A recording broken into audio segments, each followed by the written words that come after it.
is a businessman from the area who had an opportunity as the FABLAB was developing to work together with us, and he had a wonderful idea, and we played a small part in helping to mature that idea, and then he's taken it to market, and we're going to ask him to come up and kind of tell his story. So thank you again for coming.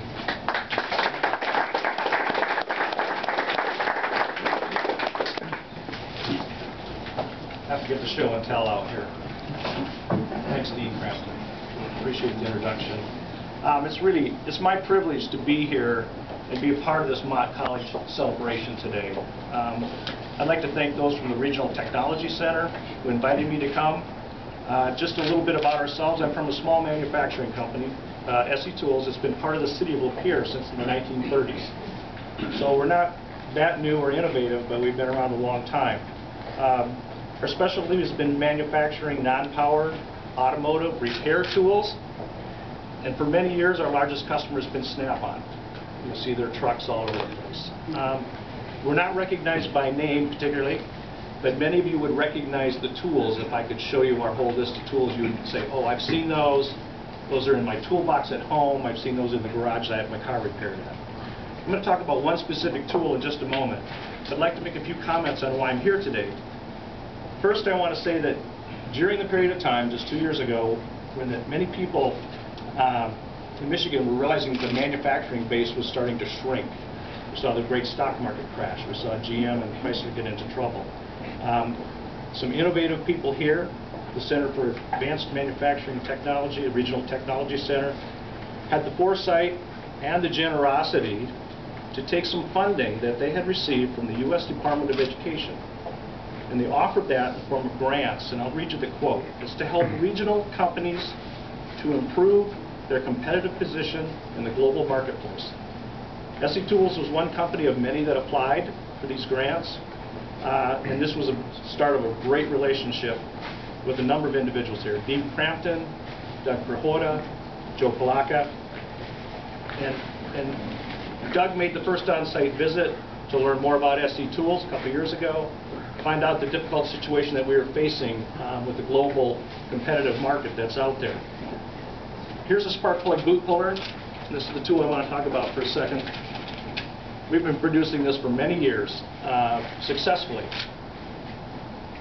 You could go over to some of our local auto parts stores in our community, find a tool that looks identical to this that's being made offshore, so that creates the competition problem for me. This particular tool was one that we targeted to modernize because it's been successful, but we were feeling competition. With the help here in this FABLAB, and actually before it was called the FABLAB, some of the equipment was made available to help us out. We took this tool that has 18 labor operations in it, plus we have to transport it to 3 different outside vendors. We have to take it to heat treat, we have to take it to plating, we have to have the red vinyl dip put on. Hundreds of miles of transportation, all within Michigan. And we reduced that down to design and development to one tool, 3 labor operations. Okay? We put the tool in the molding machine, we shoot the plastic into it, we degate the part, we put 1 screw in it.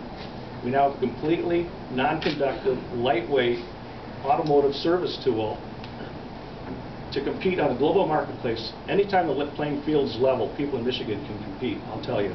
There's no problem there. This has become a platform tool that has encouraged us to design 3 or 4 different tools that are coming off as we speak right now, off this one platform. Not all of them, like the Post-it note, have been that successful. In fact, the first one that we ran was run here with a design that we had in mind, and it was designed backwards. Pliers have to open and close. This was designed improperly. So if we'd built tooling to manufacture this product, it would have been a huge waste of expense and time and effort. We got to make another prototype, fix the design, fix the tool. And so now we're pushing that into other marketplaces other than automotive. I'd like to just conclude by saying that Mott Community College has some really forward-thinking people. They're seeing the future of manufacturing in Michigan. They're bringing their students into one of the most modern, innovative labs in the country. Plus, they're sharing that with the manufacturing community, which is an integral part of Michigan's past, and here, in my opinion, is the cornerstone for the future of bringing jobs back to our cities.